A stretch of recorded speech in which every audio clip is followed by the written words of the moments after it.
two of the other teams in the division also won, the Ravens and the Bengals. Steelers only team in the AFC North to lose.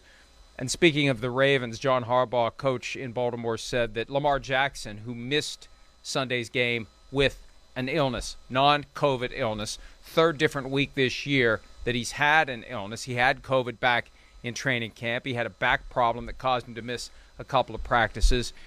Harbaugh said today that Lamar felt good. I don't know how good, but he was feeling much better today from what I was told. And I was told yesterday the Ravens will be shocked if he's not available on Sunday night when the Ravens host the Browns. But that he really did look rough. He really did look ragged. He really was sick. I mean, you think about what these guys do to get themselves ready to go and the willingness they have to play. They don't voluntarily let someone else come show what they can do. And Lamar Jackson, who's trying to get a contract that he deserves, last thing he needs is to let Tyler Huntley play and the Ravens say, I like the cut of his jib. I like what he can do.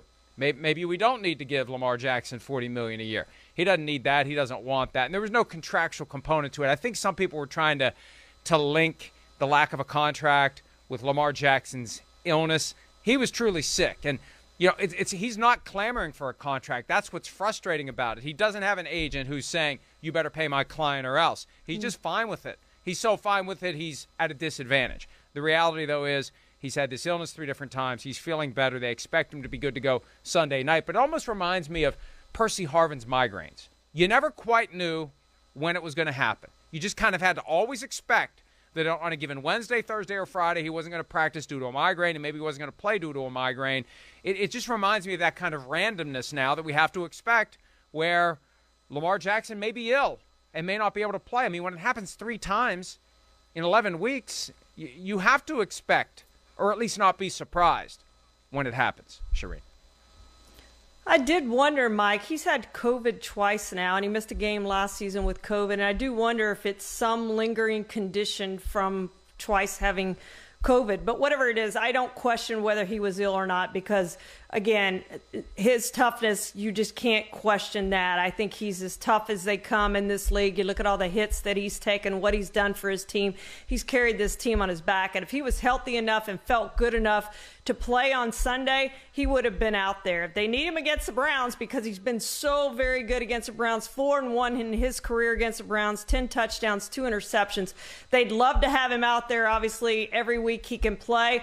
But I'm sure they have to worry, Mike, about this popping up on a week-to-week basis because, he missed those 2 practices last week, came back Friday. They thought he was good to go, and then it popped up again. He didn't feel good enough to play. So it seems like they just don't know when this is going to pop up, which has to be a concern for them long-term. And I'm making no statements, no comments, no observations. I'm expressing no opinions about the quality of the medical staff at the Baltimore Ravens. But I just remember there was a year where Jay Cutler was not feeling well, and they didn't know why he wasn't feeling well, and they didn't know why he was losing weight. And I don't know how long it took them to decide maybe we should give him a blood test and see, if everything's in order. And it turned out he was diabetic. And again, I'm making no commentary whatsoever on the quality of the health care that Lamar Jackson is receiving. But at some point, you got to take a step back and ask, what are the symptoms? What are the diagnostic tests we can run? We just assume that these guys are Superman and that they're impervious to the problems that others could possibly develop. And I don't know, maybe there's wisdom in taking a broader view that isn't so tied to getting them ready for the next game, getting them ready for the next game, getting them ready for the next game. Let's take a step back and just see if there's a bigger issue that could be diagnosed, then treated, then resolved with Lamar Jackson. But that's the limit of my medical knowledge, training, or expertise. Hi, I'm Mike Tirico, and thanks for watching. Make sure to hit subscribe for the latest news and highlights from NBC Sports.